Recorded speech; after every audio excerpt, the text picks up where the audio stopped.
Welcome back to UFC Ninja. Here's a peek at last week's betting results to get you ready for the Ninja's breakdown on the next card. Yeah, guys, welcome back. It's the Ninja. So last week we didn't have a podcast, but I had a little DraftKings lineup. My producer was asking me to send him something. All I did was send him my lineup, and he managed to make a genius parlay out of it. So we made some money last week either way, and I'm looking to do the same thing this week. So nothing else going on. I got some bets at the end. Let's fucking get into this podcast right now. All right, guys. Yeah, here we go. All right. Let's get things heated up here. We got Daniel Sancoro Marcos versus Saimon Oliveira. We got Saimon at a minus 190 and Marcos at a plus 160. So looking at these two guys, they both got like a Muay Thai background. Saimon seems to have a little more takedown aggression than Marcos. Saimon actually goes for the takedown and has pretty good scrambles and looks good there. Marcos doesn't look as good there. He gets pushed up to the fence, and then that's where he could be taken down, is on the fence. He's pretty good open mat takedown defense. Like backs up pretty straight up, but he backs up pretty well. He's got a little bit of head movement. He moves his head like straight back and gets out of the way of a lot of punches, even though he stands really tall. Oliveira stands tall as well, but like I say, it's a Muay Thai stance they both use.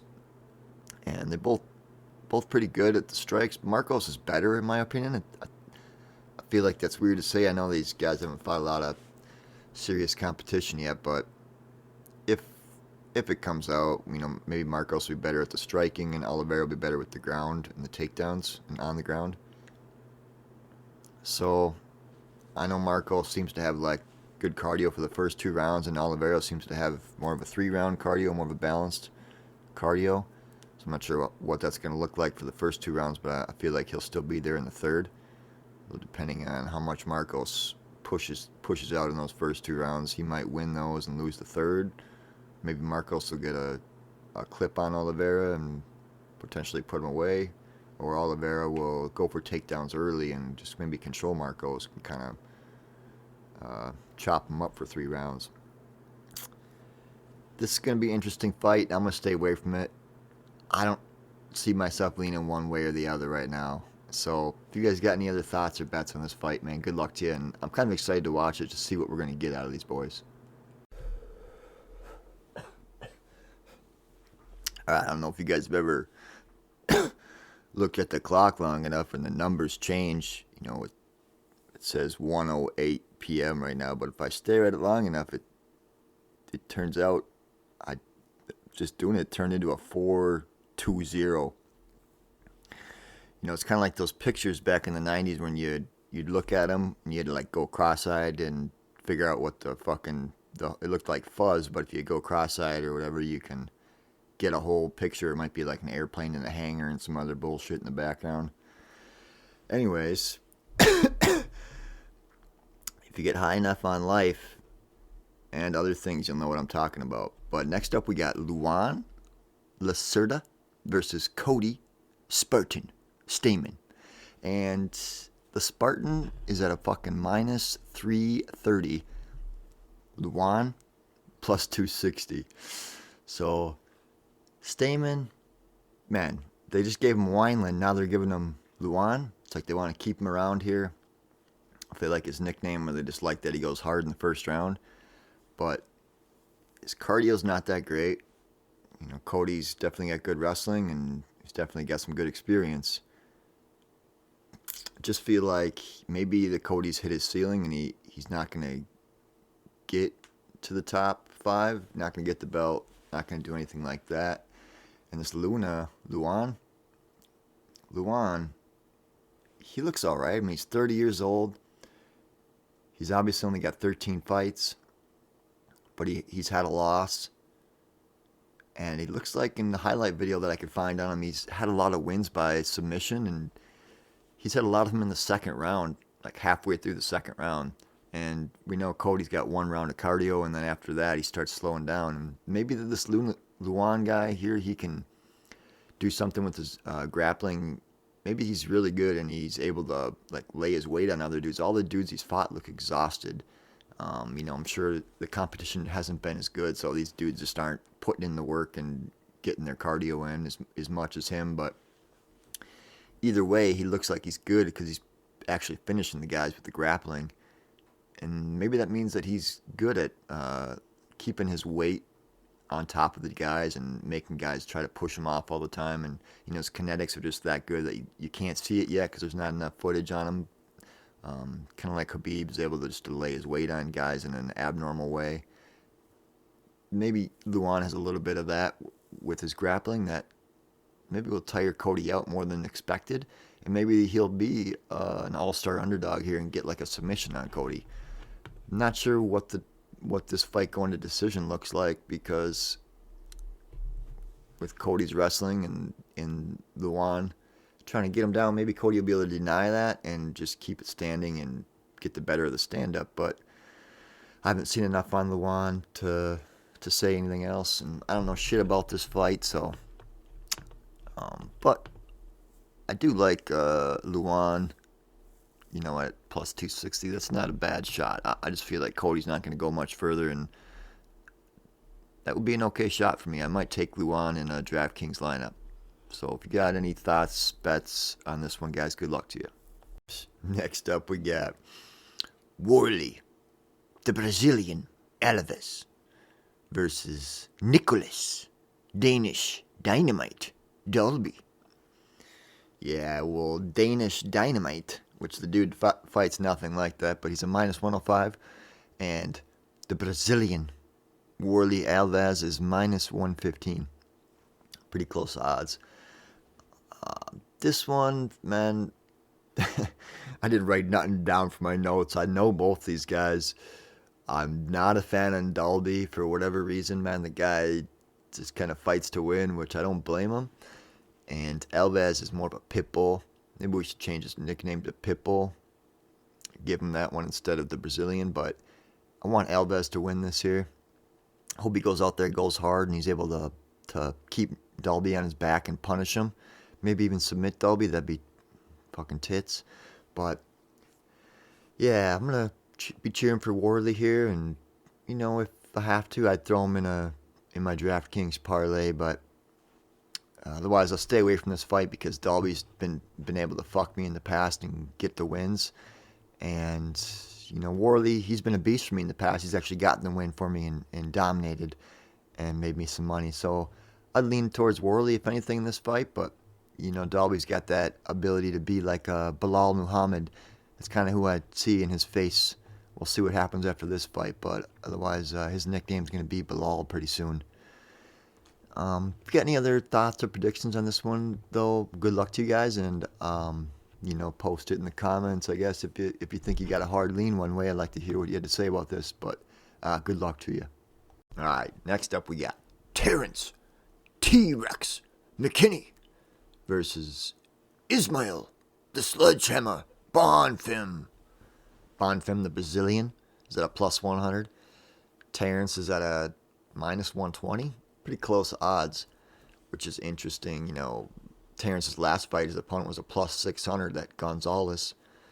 But, this is Ismael guy. He looks pretty good after seeing some tape on him. He's got a fucking heavy calf kick, a high guard. He's patient. He's a good counter striker. He's evasive. Dude's got good grappling transitions and like natural kinetics. Fucking goes for body shots. And his energy management is fucking dank. So, T-Rex, he's got a little bit different perks. He's quick. He's fast, especially in the first round. His grappling game is really good. I'd like to see how it's going to match up against Ismael here because I'm thinking this fight's going to be finished in under 2 rounds. These guys are both really good, and Bonfim can manage that energy. And if he's winning, he might choose just to bring it to a decision and not expose himself. I feel like Bonfim uses his brain like that a little bit, but Terrance, he's going to go hard. He's going to try to rack him early, and it's going to be a fight, of course. Just not sure which way it's going to go because they both got their perks, and, I feel like Terrance is definitely on a fucking run right now. he might just run through this Bonfim guy here, but we'll see what happens, guys. I'm not leaning real hard one way or the other. I think you'd be good going either way, but good luck to you on your bets. Yeah. Next up, we got Jailton Almeida versus Shamil Abdurakhimov. Yeah, Shamil's a plus 625 and Almeida's a minus 1,000. And we all know these guys, but I don't see any value in the underdog at plus 625. Shamil just doesn't have any special moves. He's not known for some KO uppercut or anything like that. And Almeida is just known for his immediate takedowns after his front kick. And Shamil doesn't have very good takedown defense, so I think Almeida's for sure going to get the takedown and lay him on the mat and probably submit him, if anything. So maybe there's a submission bet that might be worth something, but it's doubtful. So I'm just going to stay away from this one, guys, but good luck to you. All right, next up, we got an interesting fight. We got Gabriel, the Sledge, Bonfim, versus Mounir, the Sniper, Lazzez. Lazzez is at a plus 155, and Bonfim is at a minus 185. Bonfim's undefeated at 13-0. He's 25 years old, and Lazzez is 11-2, but he's 35 years old. So, just looking at that initially, well, let's get into it a little bit. We know Gabriel has a pretty good ground game. We know Mounir likes to keep it standing, likes to snipe his shots. He's gonna have the reach on him. He's gonna have the reach on most people, but he's got nice straight shots, and those could get through to Gabriel here. Gabriel looks better on the ground than he does standing, and standing up he looks like he's more just got like punches for headshots, and doesn't really involve his kicks or much body shots. And we've seen Lazzez get dropped by that body shot to the liver and lose that fight, but otherwise he's been pretty good. He's got good cardio, and his striking is pretty good. I think he's going to have the striking over Gabriel, and it might be good enough where if he can keep it standing, that he might be able to piece up Gabriel or even knock him out. It's an interesting fight to break down, but I do see a lack of defense by Gabriel, and I do see like a pretty confident Lazzez, and Lazzez has his game worked out where he's been playing with his game for 10 years longer, perhaps, with the striking games. Figured out a few more things than Bonfim in the striking game for sure. Maybe that's enough to keep Gabriel away from him, even from getting to the takedown, because Lazzez has fucking knees and all sorts of shit also. And he's pretty smart about his strikes too. He is in there thinking, it looks like, at the same time as he's fighting, because he kind of looks like half out of it sometimes. Sometimes he looks really focused, but he always seems to be paying attention in there. And that could be his advantage in this fight, having that experience and whatnot. So I'm going to go with Lazzez on this one. Slight underdog, so good luck on your bets or other predictions on this one, boys. All right, guys, next up we got Thiago Moisés versus Melquizael Costa. Call him the milkman, but I don't want to make fun of this guy. He's apparently been made fun of his whole life.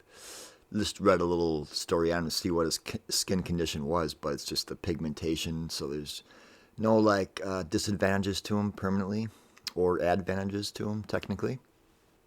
So we got a fair fight between Moisés and him. Moisés is it doesn't even say the odds on here right now. No, he's a favorite over Costa here. Let's check Bovada while we're talking about it, but I'm seeing that the skills of Costa are obviously not going to be up to par with Moisés.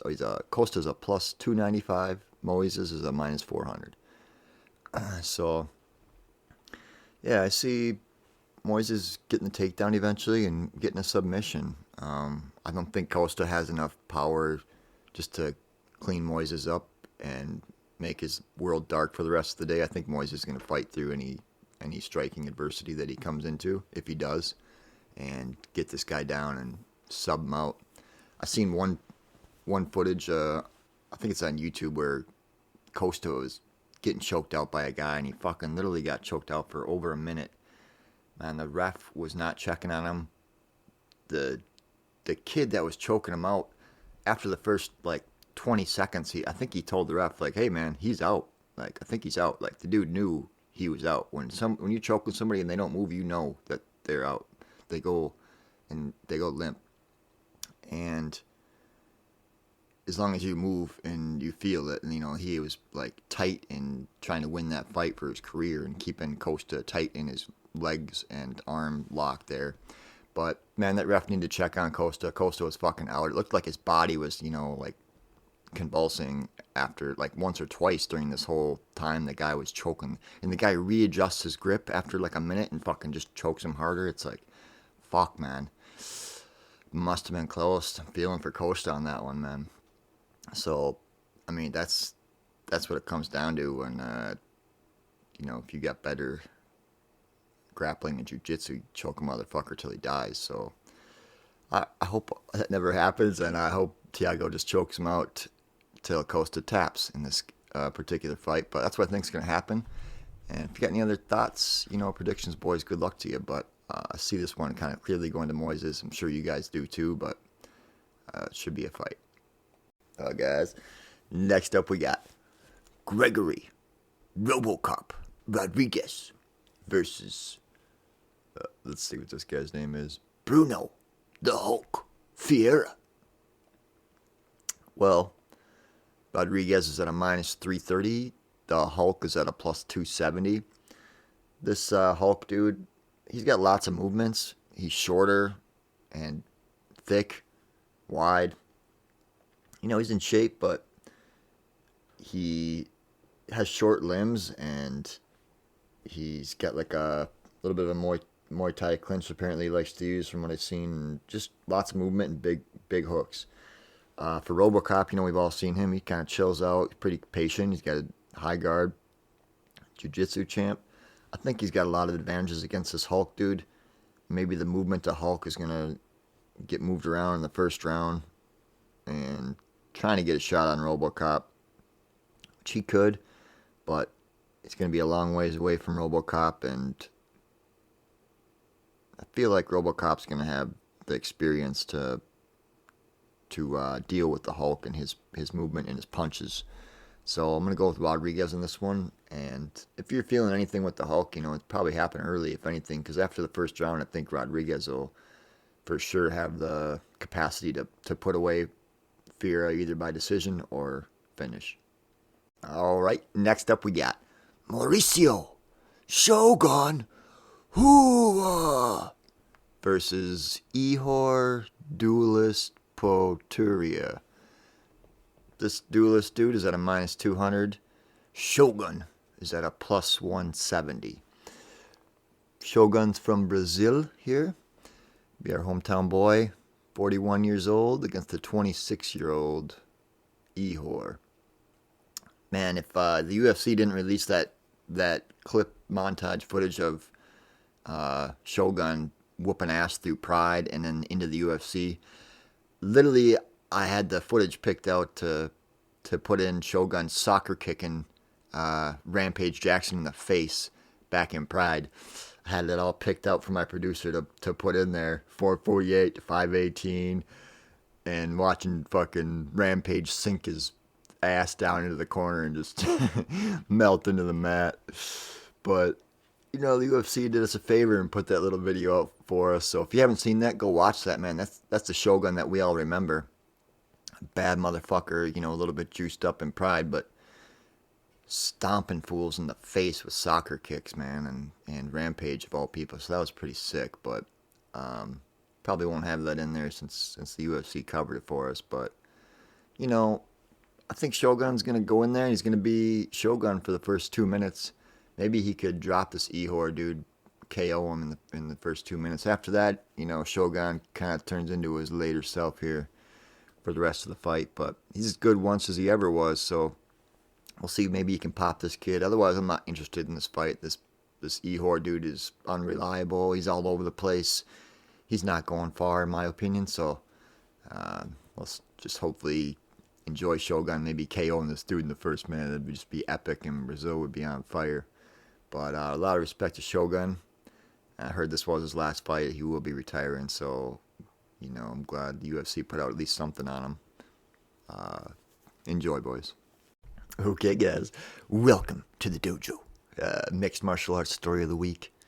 This week, going through the card, I seen we got RoboCop fighting this Bruno Ferreira guy, and his name was the Hulk. And it just made me remember something that just a week or two ago, this guy at work I met told me a little story about one of the local bars that's right near me. And he told me that in this super small town here that I live out in, there's like 2 bars. Yeah, right in town, 2 bars. But anyway, he was asking me about if I ever go to that bar or whatever. He's a nice guy at work, old concrete guy. I used to do concrete, so we kind of hooked up. And anyway, he's got to talking and telling me a story about the local bar. And yeah, he had a buddy and told his dad, him and his buddy were going to go to the local bar there in the small town that I live nearby. And his dad said, don't go there. I wouldn't go there. Told him not to go there, I guess. Yeah, don't go there. And, well, kid said his buddy or this kid went there anyway. And apparently at this time, it was a long time ago, I'm sure 30 years ago, but there's a guy named, or had the nickname of, I'm not sure his real name, I never asked, but his name was the Hulk. Apparently he hung out at this local bar in the town I live by, and he was like the town pit bull guard dog, I guess. Or in this case, the Hulk, guard Hulk, apparently. So this dude, came to that local bar. And he lived like, 10 miles away in a different little community, I guess, technically. So he wasn't from our community. And he came in and heading towards on the sidewalk, heading towards the bar door. And I know exactly what I've been to this bar, a few times for sure. And I know exactly what's going on. I don't drink much, but I've gone there for sure and had beers and Pepsis. But he said the guy went there, walking the sidewalk, ran into the Hulk, and woke up on the sidewalk, went back to his truck, and went back home. He said, this guy was all serious telling me the stories too. He's the Hulk, yep. And I said, okay. I'm like, well, the Hulk. I said, wow, it must have been a big guy. It's kind of question in my voice. And he said, nope. Really fast. Fastest hands. So apparently the Hulk wasn't even huge, ginormous monster. He just had fast hands, and that was enough to put away this other guy. And apparently he wasn't even a very big guy, he said after that. But I guess he was, powerful enough to put away whoever this guy was. At one point the Hulk becomes mini Hulk compared to some big guys. He's just not going to be able to do anything. But interesting story that he told me, and it was kind of just immediate reaction. You think, oh well, big guy, right? But he's like, no, the Hulk. He just had fast hands, and the fastest hands put this dude away. Before he could even reach the other guy's face. And it's something that could happen for sure. And so it was just a cool local story that I heard, and I've never met this guy or heard any other stories about this Hulk guy at the bar, any of these people talking about him. So it's kind of cool that I heard that. And if I ever do run into this guy or see him, I'll fucking make a point of it on another MMA story of the week for you guys. So yeah, there you go, boys. Enjoy. All right, next up we got Paul Bearju Craig versus Johnny Wild Walker. How the fuck does Johnny Walker not have a nickname? So Walker, the Wild Man, is a minus 170. The Bearju is a plus 145. I think thinking at this fight, I watched some tape on it, believe it or not, but Walker, I think it was against his last fight against Kudalaba, where in one of the grappling transitions, he kind of left his one arm into an armbar just a little bit.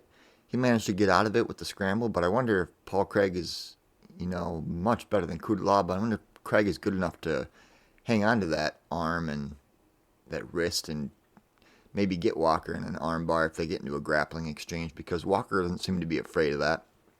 He'd probably be wild enough to go play into that Paul Craig game just because he's that guy. But I think if he was to keep it standing, obviously Walker would do pretty well, in my opinion. But I think there's a chance that Craig could get a submission here. Otherwise, maybe we'll see Walker for sure getting the win if Craig doesn't get a submission. I guess maybe that's an obvious statement now that I'm thinking about it, but Walker's jiu-jitsu is pretty good actually, but it's going to be one small mistake that Craig will capitalize on in that department. So otherwise, I wouldn't really be worried about Walker on the ground. He's pretty good, but I'd say if anything here, maybe Craig by sub, otherwise just Walker to win outright. Alright guys, next up we got Gilbert, the little tough one, Burns, versus Neil, the Haitian sensation, Magny. Magny's at a plus 320, and Burns is at a minus 410. I think that Burns is going to probably smash the sensation in this one here. I think Magny, his movement and stuff might be good early, but the fact that he puts himself and his back against the fence, I think that's where Gilbert throws bombs. I think he's either going to knock Magny out or he's going to end up taking him down and just laying his weight on him, keeping him down, and using his technique and jiu-jitsu to wear Magny out and submit him.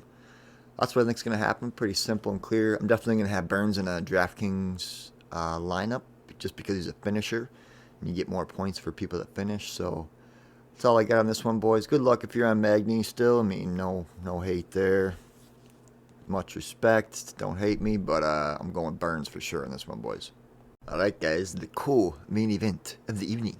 We got Davison Des du Carrera Figueiredo versus Brandon, the assassin baby, Moreno. All right, not sure if I said any of that right, but Moreno is a minus 110, and Figgy is also a minus 110. All right, Figgy is 35 years old. Moreno is 29. Possibly a little bit of something there. Not sure what's going to happen in this fight. I mean, we know when it gets to the ground, Moreno's better.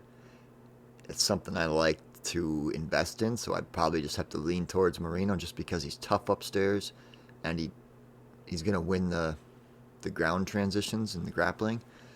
So I almost have to go with him when you think about it that way, at least in my opinion, But Figgy's tough, he's fast, he's quick, man, he looks good. Looks good early especially, and he hits hard. So, man, it's going to be a good fight like usual, I guess. That's why they keep making them fight.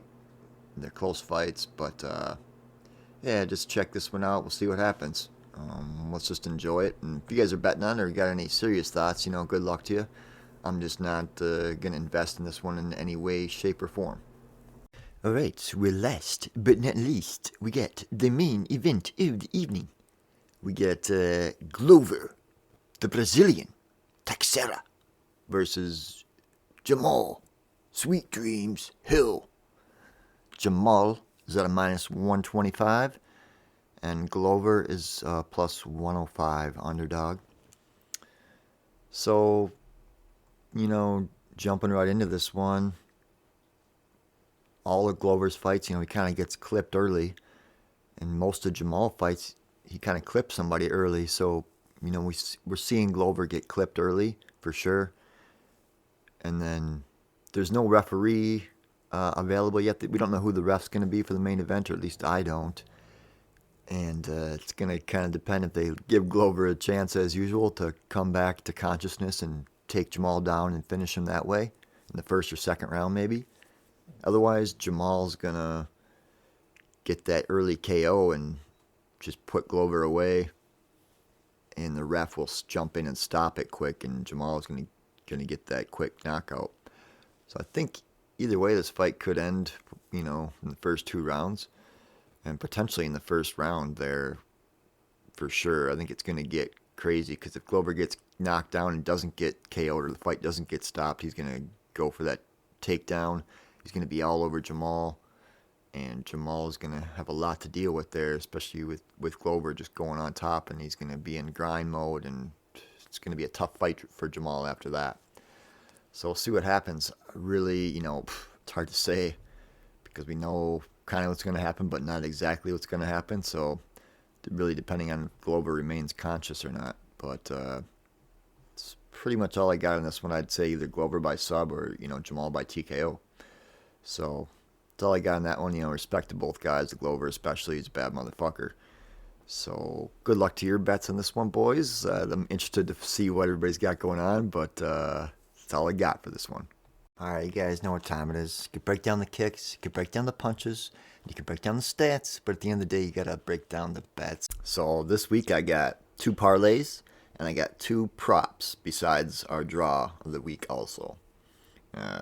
Props, man, I had 2 more props. One for Jamahal with a round 1 KO at plus 300, and one with Glover getting a submission, either plus 220 for the whole fight or plus 550 for round 1 sub.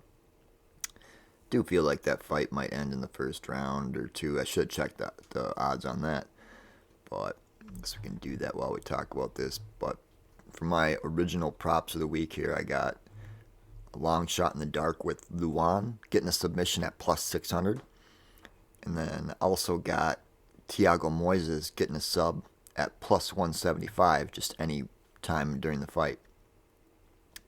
And then the 2 parlays I got a parlay with Gilbert Burns, Jailton Almeida, and Thiago Moisés. I like that parlay. And then another parlay I got, a little bit more of a long shot here because I got Luan in there. I got Luan, Thiago Moisés, and Mounir Lazzez in that one. That could come out there. So the draw, my producer's favorite bet of the week, is going to be Saimon Oliveira versus Daniel Marcos. Hoping that comes through. And then, let's see, I'm looking at that Jamahal versus Glover under 2.5. Minus 225. Yeah, fuck that. So, those are my bets for the week, boys. Hope you guys got some good bets as well. Let's make some money.